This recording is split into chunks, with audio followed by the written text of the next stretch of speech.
এখন 7ই ফেব্রুয়ারি পর্যন্ত গাছ থেকে পড়ে গেলে বাজ পড়ে মারা গেলেও ওইসব করবে। 12টা রাজ্যে এবং কেন্দ্রশাসিত অঞ্চলে হচ্ছে, কারো চুলকাচ্ছে না, পিসিআর ভাইপোর চুলকাচ্ছে। এটা তো নতুন নয়, ভাইপোর তো তখন জন্ম হয়েছে কিনা জানি না, 2002 সালে তো এসআইআর হয়েছে, 26 লক্ষ ভোটার বাদ গেছে। তা মৃত ভোটার, ভুয়া ভোটার বাংলাদেশের মুসলমান পশ্চিমবঙ্গে থাকবে কেন?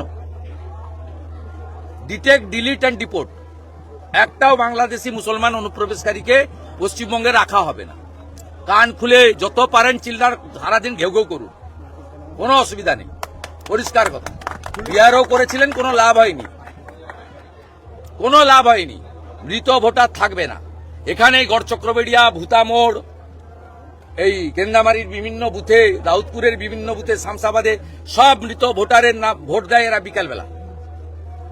কোনো হিন্দু বুথে হয় না, এরা করে এখানে। সকালবেলা গামছা পরে ভোট দেয়, দুপুরবেলা প্যান্ট পরে ভোট দেয়, বিকালবেলা লুঙ্গি পরে ভোট দেয়। পুলিশ কেন থাকবে? হাতে ঘা লেগেছে এবং বুঝতে পারছে যে যাবে।